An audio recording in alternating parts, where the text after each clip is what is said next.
मेरा नाम मोहम्मद खालिद है। जी, कहाँ से हैं आप? मैं सहारनपुर से हूँ। अच्छा, जो पंजाब में बाढ़ आई है, थोड़ा आप इस विषय में बोलिए। जी। हमारा एक एनजीओ है, वुमेन रिलेटेड चैरिटेबल फाउंडेशन के नाम से। अच्छा, जो जो आपका एनजीओ है वो किस किस विषय में काम करता है? हमारा एनजीओ जो है वो काफ़ी क्षेत्रों में कार्य करता है। ज़्यादातर हमारा मुद्दा रहता है एजुकेशन को लेकर और साफ सफाई को लेकर, पर्यावरण को लेकर और महिलाओं के सशक्तिकरण को लेकर। जो महिलाएं होती हैं और जो देह से पीड़ित होती हैं या अन्य प्रकार से उसके साथ शोषण होता है, उनके हम लीगल वे पर कार्रवाई करते हैं और उन्हें हर उनका मदद करने का प्रयास करते हैं। ऐसे ही हमारा पर्यावरण को लेकर है और ऐसे ही हमारा, अब जैसे कि हमारे भारत देश में पंजाब पर बाढ़ जैसी आपदा आई हुई है, में लोग जो सब कुछ खो चुके हैं, उन बहुत बुरी बीत रही है। उनकी मदद करने के लिए हम कंधे से कंधा मिलाकर चलते हैं। अभी पहले तो पंजाब में बाढ़ आने से पहले ही हमारा हिमाचल प्रदेश में बहुत सारे भूस्खलन हुए, आपदा आई जिनमें बहुत बेघर हुए, उन लोगों का सहयोग करना। फिर हमारे ही आसपास में उत्तरकाशी में थराली में ऐसा मामला आया, वहाँ पर भी हम गए। हमारे जो कम्युनिटी के लोग जुड़े हैं, जहाँ जहाँ एक गरीब मजलूम के साथ शोषण होता है या गरीब लोगों के साथ इस प्रकार कोई आपदाएँ आती हैं, उनके साथ हम कंधे से कंधा मिलाकर चलते हैं और हमेशा चलने का प्रयास करेंगे। और इसके अलावा जैसे कि कुछ मजलूम लोग होते हैं जिन्हें दबंग लोगों द्वारा शोषण किया जाता है, उन्हें न्याय दिलाने का कार्य हमारा एनजीओ करता है। तो जैसे कि आप पंजाब में आपदा आई तो आपने उसमें क्या सहयोग किया?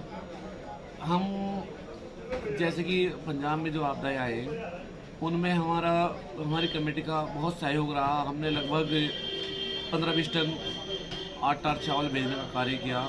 जितना भी जिससे भी सहयोग हो चुका उन्होंने भी किया, हमने भी किया, सब मिलजुल कर हमने पूरा सहयोग किया। जैसे कि वहाँ पर राशन है और पैसों से भी मदद की है, हम लोगों के द्वारा की गई है और हर तरीके से हम उनके हर एक तरह से उनके साथ खड़े हैं और हमारा प्रयास है कि हम हमेशा खड़े रहेंगे इस तरह की आपदा वाले लोगों के साथ।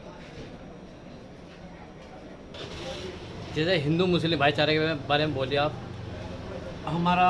हम सबसे पहले हमारा वो है कि हम यहाँ ऐसी आपदाओं में, ऐसे जो प्राकृतिक की आपदाएं हैं, यदि इनमें हम अगर धर्म को लेकर चलेंगे तो हमारी सबसे बड़ी बेवकूफ़ी होगी। समाज में हिंदू मुस्लिम सब एक हैं, एक ही हमारे लोगों का सबका ब्लड है। ये तो अलग अलग तरीके से मानना है। हमें कोई भी भगवान किसी का ये नहीं समझाता कि हिंदू से नफरत करो या मुस्लिमों से नफरत करो। अब लगाओ पंजाब में जो आपदा है वो कौन वहाँ हिंदू या मुस्लिम देखेगा, वहाँ तो सिर्फ एक ही इंसान है। इंसान की मदद करने का हम प्रयास करते हैं। हम ये चीज़ नहीं मानते कि हिंदू या मुस्लिम, ये तो सिर्फ एक राजनीतिक प्रोपगंडे हैं जो लोग अपनी राजनीतिक कुर्सी को चमकाने का कार्य करते हैं, वरना समाज में एक दूसरे का सहयोग और साथ देने का कार्य जो इंसान करता है। सबसे बड़ा मजहब मैं मानता हूँ एक इंसान का है। इंसान के काम आता है। हम ये लोग जो होते हैं ना हिंदू से बैर रखते हैं, ना किसी सिख से बैर रखते हैं, ना किसी उससे बैर रखते हैं। सिर्फ हम एक इंसान हैं। ये नए नए प्रोपगंडे निकाल कर लाते हैं राजनीतिक वाले लोग और नई नई कहानियाँ बना देते हैं। ये सब गलत है। समाज में केवल इनकी मंशा है कि हिंदू मुस्लिम और धर्म को लेकर राजनीति की जाए। हमारे समाज में अभी ये लगा लो, उससे पहले कोरोना महामारी आई थी। कोरोना में हमें और अस्पतालों की आवश्यकताएँ थी। कोई भी सरकार अस्पतालों को लेकर कोई मुद्दा नहीं उठाती। शिक्षा बहुत पिछड़ चुकी है, शिक्षा को लेकर कोई मुद्दा नहीं उठाया जाता।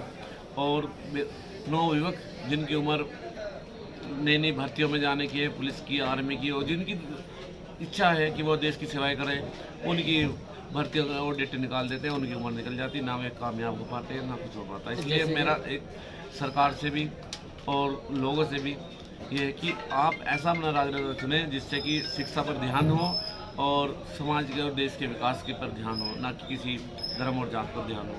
अच्छा जी, वकील साहब आपसे एक सवाल हो रहा है मेरा। जैसे कि इस सरकार ने ये जो गेम बंद किए हैं, आप उसके विषय में बोलिए। देखो, बच्चों